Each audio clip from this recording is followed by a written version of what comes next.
Today, let's talk about one-sided emotional connections, parasocial relationships that shape how we interact with celebrities, influencers, and social media acquaintances in the digital age, and why it matters. Because if it didn't matter, we wouldn't be talking about it. So, what is a parasocial relationship? The term first appeared in the 50s in a work of two sociologists, Donald Horton and Richard Wall. They observed how audiences formed emotional attachments to media figures despite never meeting them in real life. Fast forward to today, and the internet has supercharged this phenomenon. Why do we form these parasocial bonds with people we've never met? Because our brains are wired for social connection. And when we consume content, whether it's a vlog, a live stream, or a heartfelt Instagram post, it feels personal. The brain doesn't easily distinguish between real and mediated interactions, so it treats familiar media figures as part of our social circle.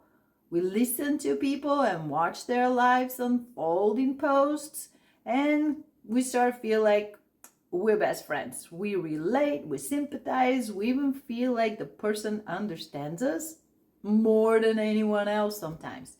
We experience a sense of closeness and intimacy. We feel like we know them.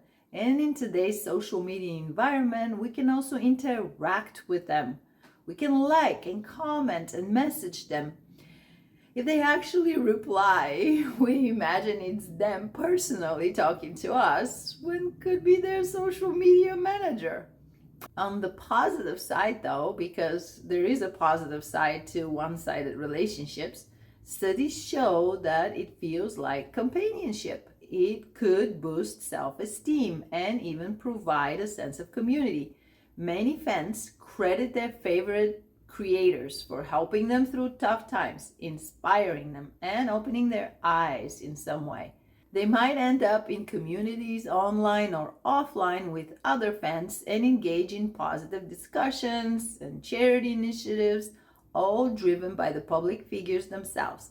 In some cases, these bonds even inspire positive action, like fans rallying together to support a cause. At the same time, social media influencers, celebrities, public figures, and content creators all actively encourage engagement to build their networks and fan base, which contributes to the illusion of closeness and makes these relationships feel even more real for some people.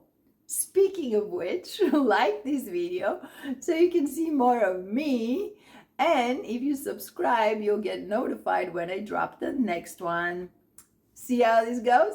Joking aside, I am trying to reach my first 1,000 subscribers and get life intelligence out to more people. So I need your help. I can't do it without you. I appreciate you.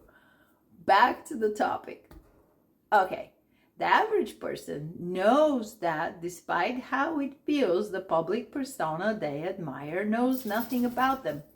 It's a make-believe world of social media. They know that in real life, this person is probably not the character they play in public. They have a family, real friends, etc. But when the line between admiration and obsession blurs, things can take a dark turn. Some fans develop an unhealthy attachment leading to stalking, entitlement, or emotional distress when a celebrity doesn't meet their expectations. They also feel personally affected when the other person goes through a breakup or some kind of a struggle. They feel it as if they're there. We've seen the headlines about celebrity stalking incidents and online harassment of influencers, but what we don't always think about is how often these behaviors manifest around real people who are not in the public spotlight like celebrities and influencers are. They're just someone's social media acquaintance, one of thousands of friends or followers they may have never met or have or had very limited real-life interactions with. Similarly to traditional parasocial relationships with celebrities, but directed at a peer or online acquaintance, a person may feel emotionally invested by closely following someone else online. They may experience social media limerence, which is an intense, involuntary infatuation with someone they idealize.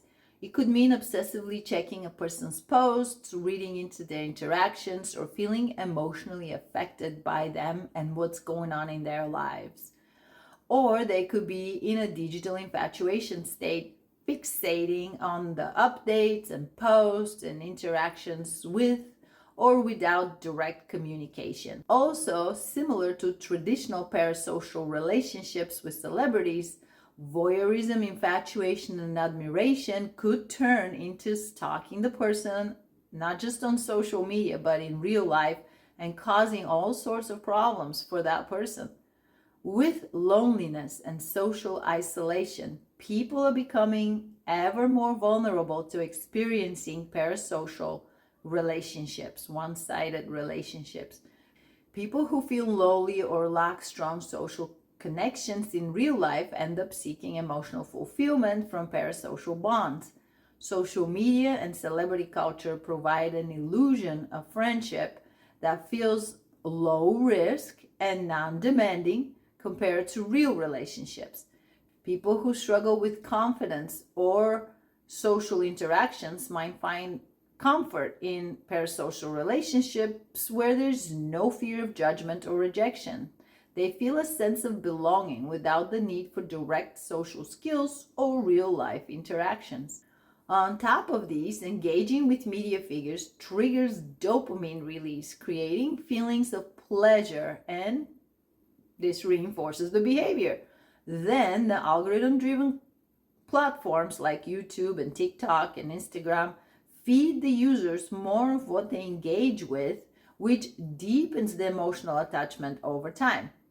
It should go without saying that these relationships cannot really replace real life ones. If you or someone you know finds themselves in a situation like this, there are things to do to get unhooked. First, yes, recognize this is what's happening. If living in denial, then there's no chance of progress. Then limit time spent engaging.